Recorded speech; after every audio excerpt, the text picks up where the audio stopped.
Worship leaders, worship musicians, and those who love to worship. Want to know what my number one problem with using MultiTracks in church is? The Great Commission. I can explain. Let's talk about it.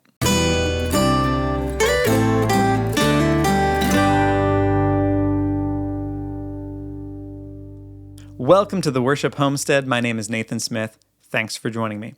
Today, I want to talk about MultiTracks versus the Great Commission, and I promise this will make sense, but I do have to set the table a little bit. Before we get to that, I want to give you something. If you go to my website, blueprintsounds.com, you can get access to my free worship training bundle called Worship Booster Pack. It has resources on everything from live sound, how to arrange your band to sound their best, and how to songwrite for your local church. Again, all of that is available at my website, or click on the link nearby, blueprintsounds.com/worship booster pack. All right, so let's talk about MultiTracks and the Great Commission. I should be clear, I'm not picking on MultiTracks per se. I'm picking on this whole ecosystem that I like to call the worship industrial complex.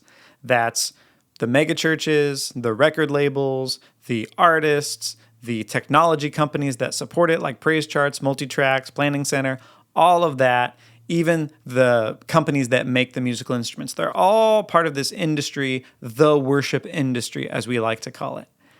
And my big problem with it is the consolidation of power. So to set the stage, I want to read out of 1 Samuel.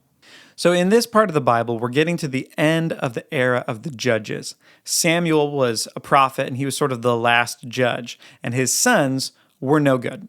And so the people of Israel come to him and say, hey, your sons can't be trusted. They pervert justice. They take bribes. We need a king. We want to be like the other nations around us. Samuel goes to the Lord, and the Lord says, they haven't rejected you, Samuel. They've rejected me. Give them what they want and warn them what's going to be coming if they actually do choose a king. So I pick it up in chapter 8, verse 8, but we're going to go through each section and talk about what happens when you pick a king. So Samuel spoke all the words of the Lord to the people who had asked of him a king. He said, this will be the procedure of the king. I love that word procedure. It's the word verdict in Hebrew. This will be the verdict that you're speaking over yourself. This will be the verdict of the king who will reign over you. He will take your sons and place them for himself in his chariots and among his horsemen, and they will run before his chariots.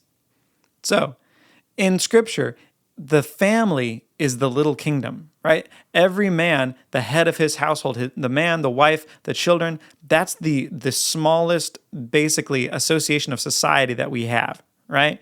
Well, what's going to happen?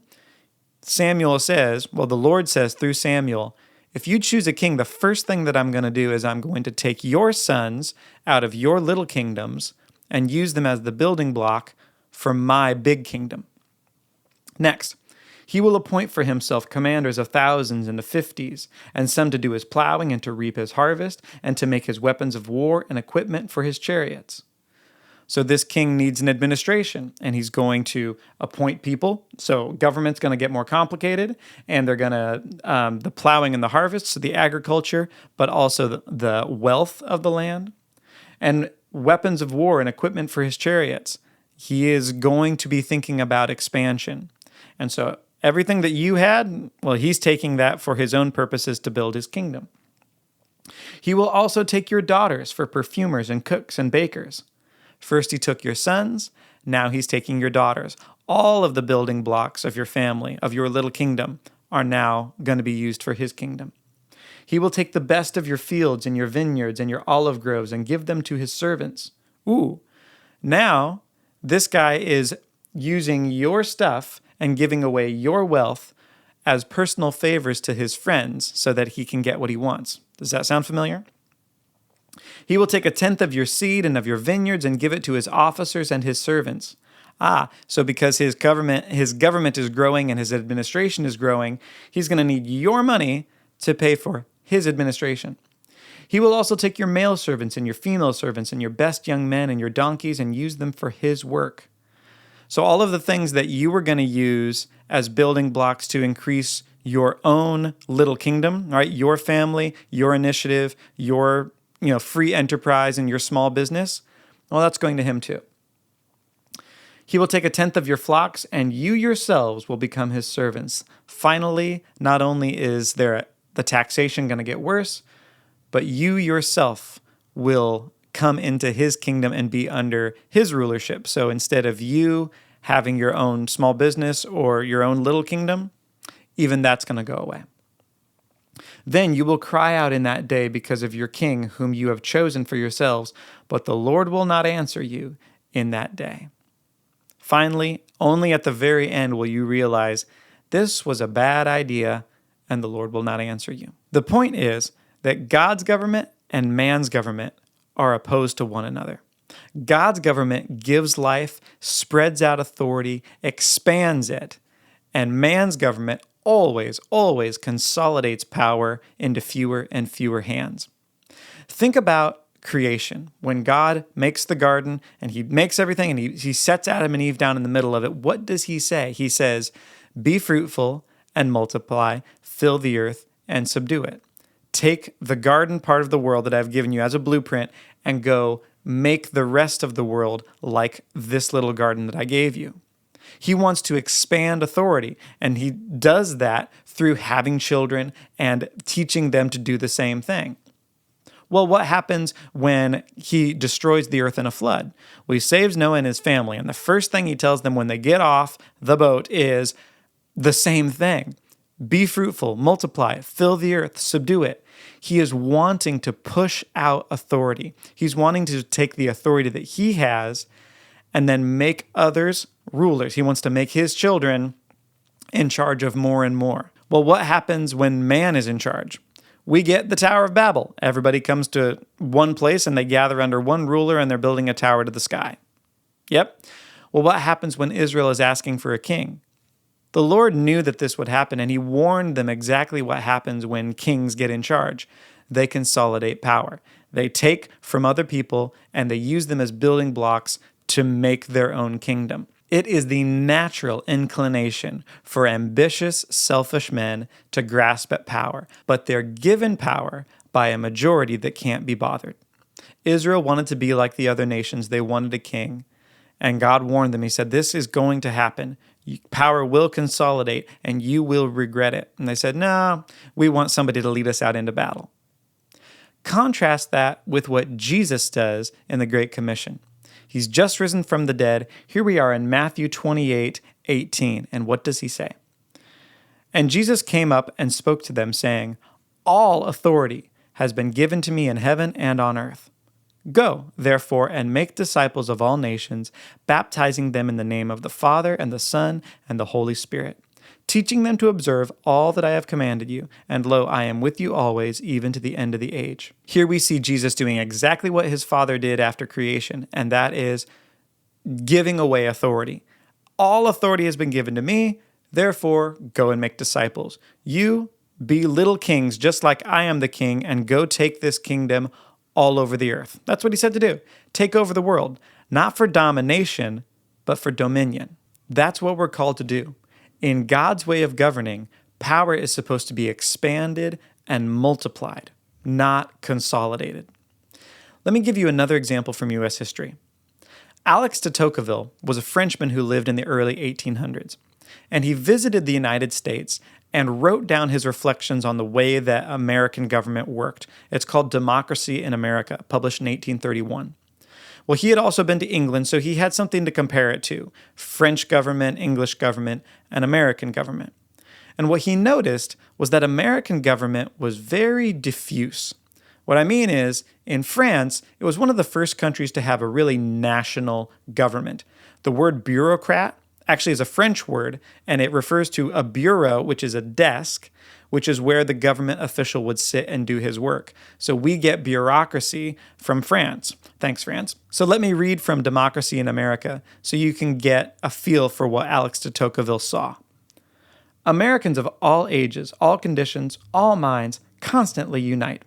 Not only do they have commercial and industrial associations in which all take part, but they also have thousands of other kinds: religious, moral, grave, feudal, very general and very particular, immense and very small. Americans use associations to give fetes, or parties, to found seminaries, to build inns, to raise churches, to distribute books, to send missionaries to the Antipodes. In this manner, they create hospitals, prisons, schools. Finally, if it is a question of bringing to light a truth or developing a sentiment with the support of a great example, they associate. Everywhere that, at the head of a new undertaking, you see the government in France and a great lord in England, count on it that you will perceive an association in the United States. In America, I encountered sorts of associations of which I confess I had no idea, and I often admire the infinite art with which the inhabitants of the United States manage to fix a common goal to the efforts of many men and to get them to advance to it freely. If I had to put all of Alex de Tocqueville's observations about American government into one sentence, it would be this sort of ethos. We should do something about that. In the 1830s, Americans said to themselves when they saw something that needed doing, we should do something about that. All right, so a man has an idea, well, hey, let's paint the schoolhouse. It's getting tattered. Well, a man talks about it to a friend, and he thinks, yeah, if we can get a couple of guys that want to do this, I think we can just make it happen. We don't need to wait around for someone else to solve our problems. If I see a problem, I'm going to take personal responsibility for fixing it. And he lived in a community where that was the norm, so he knew, well, if I can just lead a couple guys into getting things done, this isn't going to be a problem at all. It was we should do something about that attitude. Unfortunately, nowadays, bureaucracy has won. The ethos of today, 2023, is someone should really do something about that. And that is a world of difference because now problems are increasingly being solved by the state or by the national government, or not being solved by the national government, or now being solved by international governments. Somebody else is in charge of solving our problems. Well, what do you think happens with that kind of mentality? Power consolidates because ambitious men want more, and people that have I can't be bothered, somebody else should do something about it attitude will naturally be ruled. Okay, so that's really big picture. Alex de Tocqueville, yeah, what does that have to do with worship on Sunday morning? Well, if you look at worship on a typical Sunday morning in a typical church in America, what do you see? You see people singing songs that they heard on the radio, following arrangements that someone else wrote, and you see them playing along with backing tracks that somebody else made and somebody else recorded. In essence, power has consolidated. Especially since COVID, I've seen this hollowing out of worship teams where you don't have a full complement of people. You don't have a bass player, a drummer, a guitar player, a keys player. You might have 2 or 3 of those pieces, and then what do? They just punch up the backing tracks to make up for what they don't have. It's really sad, and that's a national trend. I believe we have become less musical as a nation. Fewer people take private lessons. Fewer people are playing musical instruments, and so I think that MultiTracks is actually a symptom, not a cause. Yes, we still want that great full sound, but a lot of churches just don't have the players. And so we're having to put Band-Aids in the shape of a multi-track on top of things. And it's like, well, okay, maybe people won't notice. Maybe people will still have a good time at worship, even though we don't have the players on stage anymore. But the problem, once again, is that power and authority is consolidated under a few people rather than being pushed out to more people. I hear so many stories about worship leaders who are burnt out, and I believe them. Right? They have a lot to do. They have a lot of responsibility, which is not being shared by the community because there are fewer people to help. Worship teams have gotten so depleted that for some people, the multi-tracks are not an optional extra to fill out the sound. They're an absolute necessity because without them, there would be nothing. In short, we're in trouble. Power has become so consolidated at the top that the celebrities are leading the worship movement and all of the churches down below have lost their players and are relying on all of the resources from outside to give them what they need just to make it through another Sunday. How do you fix that? Well, it starts with personal responsibility combined with a long vision. We didn't just step into this problem. It just didn't happen because of COVID. This problem was decades in coming. Right? It's time to start training up new leaders. So here's one idea. A typical MultiTracks subscription costs $60 a month to get access to their whole library of backing tracks. What if you took that $60 and said, we're going to retrofit one of our office rooms in the church and make it a studio for private lessons. And then we'll have some of our church musicians who know how to teach come in. So you could give 3 students half-price lessons. The teacher gets $40 a lesson, you pay for 20 of it, and then the other 20 are paid by the kid or his or her parents. You keep that up for a year and see what kind of progress you get. If you can get a bass player or a guitar player or a keys player, somebody that could potentially, in a couple years' time, be on the rotation in your church service. Or let's say you build an association. Let's say you as a worship leader say, all right, I'm going to get together a couple of other worshipers from our church, and our goal is to write one song every 3 months that we share with our community. Just one in 3 months, that's pretty doable, especially with a group. You keep that up for a year, 4 songs. You keep that up for 3 years, 12 songs. Then at the end of that time, you say, all right, now our goal is to take our best songs that we've written together and let's make an album. Well, you learn a lot making an album, I can tell you, because the writing of the song is one thing, but once you've gotten to know the song pretty well, now you actually have to learn how to mix it and produce it and distribute it. That's a different sort of challenge. After a couple of albums, your church has its own catalog of worship music that belongs to it. Right? It has the design of the church, the heart of the congregation, the land that it was written on. Now that worship fits the church, and you've grown your worship ministry because it becomes attractive. Things are happening. More people want to be involved. Those are just a couple of ways that you could grow a worship ministry rather than just subscribing to MultiTracks and needing resources from outside yourself. That's exactly what I'll be doing in the new year. Over the last 5 years, I've written a number of songs. I've got about 13 songs that I'm going to be putting on a new album. And I'm going to show you how I go through step-by-step recording drums, bass, guitar, vocals, all the rest of it, and then how I mix it and produce it to make it a full album. Whether it's teaching young people how to play a musical instrument, writing your own songs, or recording your own album, all of that is we should do something about this attitude, not they should do something about this attitude. It's not enough just to complain about the worship industry and say, all the songs sound the same. Why are they doing that? They should do something else. It's not up to they, it's up to we. So I hope you're ready for 2024 because we're going to do a lot more. We should do something about this. It's time to take personal responsibility and get excited about doing your own thing, about creating your own music, rather than just getting resources from outside of you. Hey, I hope that video helps, and I hope that you're ready to make some new music in 2024.